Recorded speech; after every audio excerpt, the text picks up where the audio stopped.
Gia Long was the founder of the Nguyen dynasty, marking the beginning of an empire that lasted over 140 years.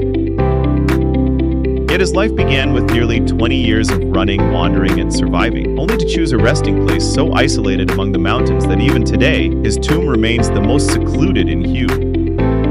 Speaking of Emperor Gia Long, he was like a figure emerging straight out of chaotic times, as his entire life was almost intertwined with warfare. Nguyễn, who later became Emperor Gia Long, was the last surviving descendant of the Nguyen lords after the Tay-Son movement rose.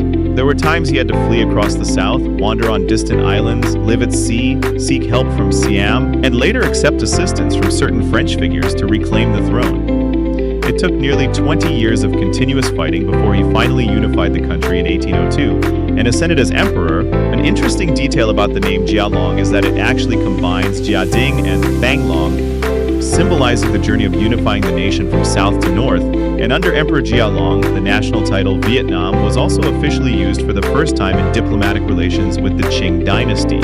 That is why many view him as the architect who laid the foundation for Vietnam's modern territory in the unified feudal era. To regain power, Emperor Gia Long once sought foreign aid and military support from the French. Some view this as a strategy for survival during chaotic times, while non-official histories see it as the beginning of Western influence later on. Perhaps because he was the one who founded an entire dynasty, looking back at history.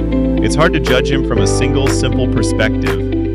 Perhaps having lived through so many turbulent years, what Emperor Gia Long cared about most after ascending the throne was permanence.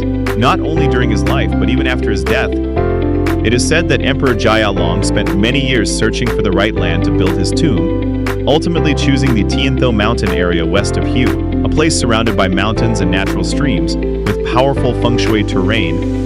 While other tombs impress with intricate details, lotus ponds, shrines, or elaborate decorations, Gia Long's tomb is almost minimalist, fewer colors, less of a royal imperial feel.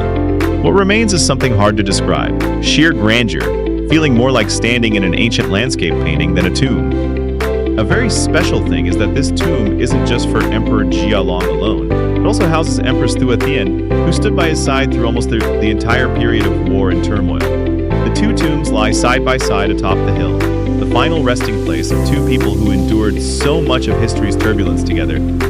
It is considered the most solemn tomb of the Nguyen dynasty, not because it's the largest or most beautiful, but because of its powerful location. Architecturally, Gia Long tomb still maintains the traditional sacred axis of the Nguyen dynasty, but the overall structure is simplified, without overly complex architectural layers. Perhaps because during his reign, the Nguyen dynasty was still heavily influenced by a military spirit in post-war era, making everything lean towards solidus rituals and feng shui rather than pure artistry. Beyond architecture, it's the feeling. To become the founder of a dynasty that lasted over 140 years, Emperor